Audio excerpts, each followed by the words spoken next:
Alors d'abord, avant de donner la parole à Louise qui nous a rejoint, qu'est-ce que se disent deux chats qui sont terriblement amoureux? Hugues, vous avez une petite idée? Chaton, je t'aime.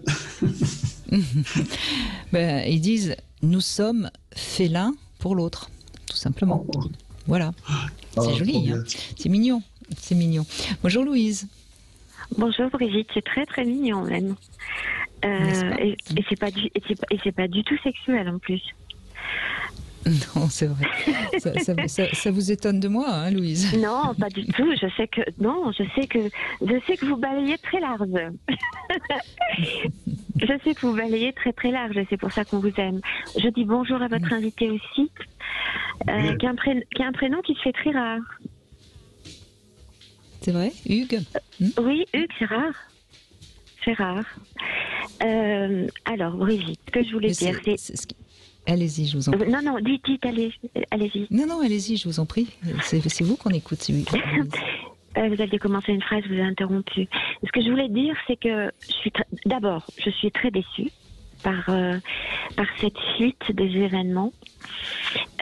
Pour commencer, ça va pas être que négatif, mais pour commencer. Donc, exceptionnellement, je vais commencer par l'extérieur et je vais centrer les choses sur moi après pour vous dire ce que je ressens brièvement.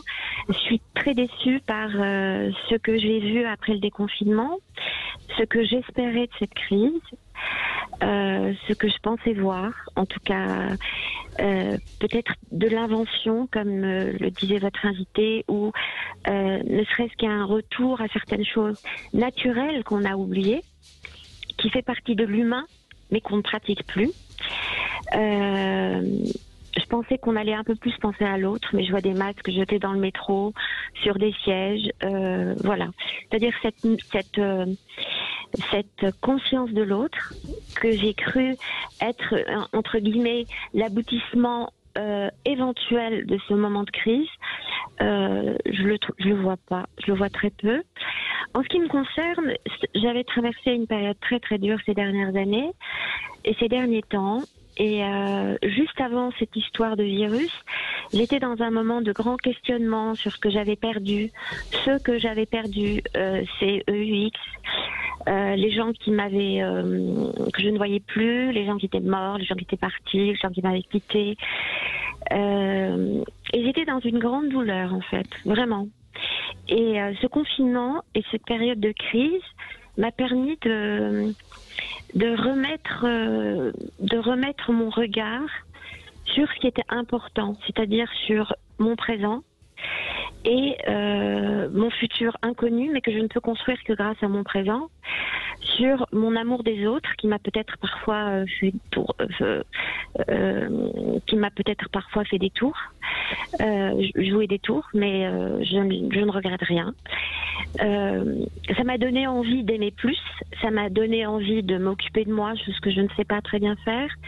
Ça m'a donné envie de m'occuper des autres. Ça m'a permis de voir la fragilité de l'être humain en fait, parce qu'on était tous très fragilisés, tous, dans tous les domaines qui concernent notre vie, que ce soit matériel, physique, familial. Donc ça m'a permis de voir la fragilité de l'être humain encore de façon plus aiguë que ce que je voyais avant. Donc je crois que ça m'a sans aucune prétention, je le souhaite à tout le monde parce que ça me fait un bien fou. J'ai l'impression d'avoir le cœur plein d'amour, vraiment plein d'amour depuis encore plus qu'avant, depuis cette période. Et encore plus centré sur le moment présent, parce que cette période nous a montré qu'on ne peut rien prévoir. On ne peut prévoir qu'aujourd'hui. Et c'est en faisant bien aujourd'hui qu'on fera bien demain. Alors, ce qui est intéressant, vous avez parlé de la fragilité, hein, vous avez pris conscience de la fragilité, vous avez pris conscience de l'instant présent, et peut-être que si rien que ça avait un petit peu traversé tout le monde, ça serait pas si mal, Hugues, parce que moi je suis assez d'accord avec vous. Au fond, notre société, elle allait pas bien. Ce qui s'est passé là, c'est juste un sursaut d'agonie, si je puis dire.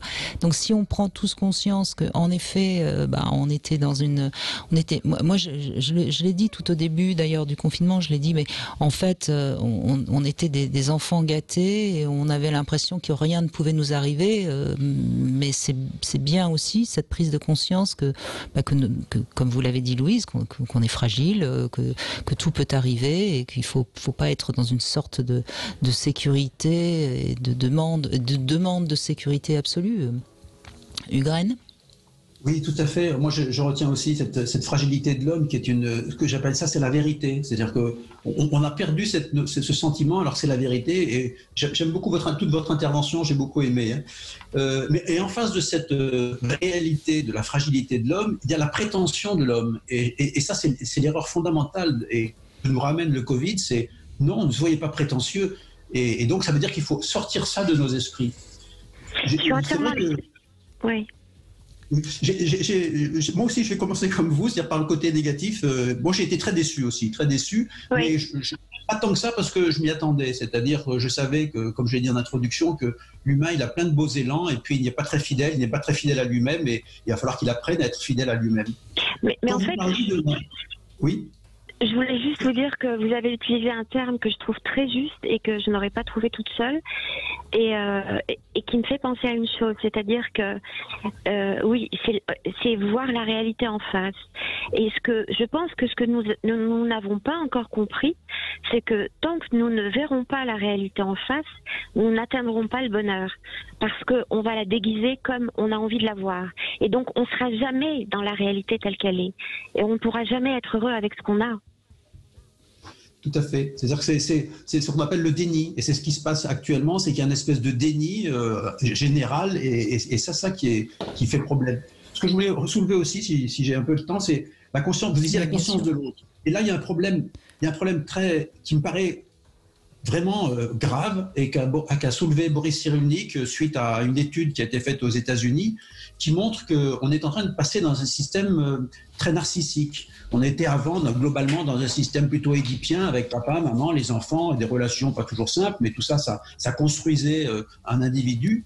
Là, on est en train de passer dans un système narcissique du fait de la croyance en une toute-puissance de l'homme. Et ce système narcissique, il amène à ce qu'on appelle le pervers narcissique. C'est-à-dire, c'est au nom de ma jouissance, j'ai droit à tout. Et ce qui arrive à l'autre ne m'apporte pas. C'est-à-dire qu'il y a une perte de l'empathie, une perte de ce qu'on appelle la capacité d'aller au-delà de soi-même, rencontrer l'autre, de ce qu'on appelle s'excentrer. L'excentration, c'est ce qu'on apprend quand on a 4 ans. On apprend à s'excentrer, le bébé, l'enfant apprend à s'excentrer de lui-même pour se rendre compte que maman peut être fatiguée, maman peut avoir des problèmes, que l'autre a des problèmes. Et jusqu'à 4 ans, moi je les appelle des petits tyrans, parce qu'ils sont adorables, mais c'est des tyrans parce qu'ils n'ont aucune notion de l'autre.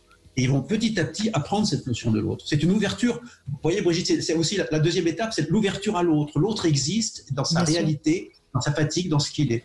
Et donc cette difficulté à s'excentrer, elle est actuelle, et c'est un vrai problème actuellement. Il y a plein d'exemples comme ça, de gens qui se fichent éperdument de ce qui peut arriver à l'autre. On va polluer dans d'autres pays, ça nous est complètement égal. Il suffit de gagner, ce qui compte c'est l'argent, que les autres en souffrent, vivent pas bien, ça nous est égal. Enfin, pas nous, mais ça est égal à beaucoup de gens. Donc ce problème de la conscience de l'autre et de la difficulté actuelle, elle est vraiment quelque chose à résoudre pour que notre société ait un avenir. Ouais. Mais je crois, Ugraine, bien sûr qu'on a tous tendance à d'abord penser à notre sécurité, puis après à la sécurité de nos proches, et puis qu'après tout, on le voit bien dans les infos, hein, dans le journal télévisé, on va nous annoncer la mort d'un Français, ça va toucher tout le monde. Il faudra annoncer la mort de 1000, je sais pas quel pays qui est à l'autre bout de la planète, pour que ça touche un tout petit peu. Donc tout ça c'est quand même normal. Je pense qu'il faut aussi être lucide. On est loin d'être parfait, on est loin d'être dans une sorte d'humanité généreuse. Bon, mais peut-être qu'il faut prendre conscience justement de notre égoïsme pour ne pas aller trop dans l'excès de cet égoïsme. Moi, je veux dire, soyons un peu indulgents quand même. Je peux rajouter quelque chose. Oui. Oui, allez-y, Louise. Voilà. Graine reprendra la parole, vous inquiétez pas. Mais c'était dans la suite de ce qu'il disait, en réponse à ce qu'il disait. En fait, le pervers narcissique, alors c'est vraiment, c'est une réflexion que j'ai là, mais en fait, le pervers narcissique, alors on a tous des moments où on est pervers pour une raison ou pour une autre, mais le pervers narcissique, tout lui appartient. Tout ce qui est bien et qui est à vous lui appartient. Et quand vous rentrez dans son monde et qu'il fait de vous son objet, c'est une catastrophe. Et dans un monde où tout est compliqué, tout est difficile, je pense pas que les gens s'en foutent de ce qui arrive aux autres. Je crois que les gens s'imaginent que ça serait tellement difficile pour eux de s'intéresser à ce qui arrive à l'autre qu'ils ne le font plus. Ils préfèrent s'intéresser à ce qui leur arrive à eux. Mais c'est normal de s'intéresser d'abord à ce qui nous arrive. Graine, pour conclure. Oui, non, je voulais juste dire que pour moi, c'est pas la même chose. C'est-à-dire qu'il y a en effet un certain nombre de personnes qui sont fermées à l'empathie. Et après, je comprends tout à fait que même quand on est ouvert à l'empathie, eh bien cette empathie, elle touche ceux qui sont autour de nous, les plus proches. Ça, c'est normal. Ça, c'est un fonctionnement normal. Et que petit à petit, eh bien cette empathie, elle touche nos voisins, notre famille, nos voisins, etc. Et ça, c'est un système que je reconnais, moi, tout à fait normal. Mais il y a un autre système où, même si pour les proches, on s'en fiche. Ce qui compte, c'est même nos amis, ça nous est égal. Enfin, ça nous est égal. C'est égal à ces personnes-là. Et c'est ce qu'on dit dans le système narcissique, pour qui l'autre n'existe pas. Aux États-Unis, ils appellent ça seul au milieu de la foule. C'est-à-dire que je suis seul, donc c'est moi qui compte. Et puis la foule, ils sont là pour satisfaire mes besoins, mais voilà. Bon, pour pas citer, Jeff Bezos, c'est un très bon exemple. Sauf que derrière ça, il y a souvent beaucoup de souffrance finalement. Je ne vais pas défendre, les personnes narcissiques, mais derrière ça, souvent, il y a de la souffrance et c'est pas forcément les gens les plus heureux. Merci Louise, en tout cas de cet échange. On va se retrouver dans un instant avec Ève Bertel pour notre Sexy News et elle nous parlera justement du couple bonheur et malheur. Comment ça s'articule tout ça? La réponse dans un instant. Brigitte Lahaie, Sud Radio.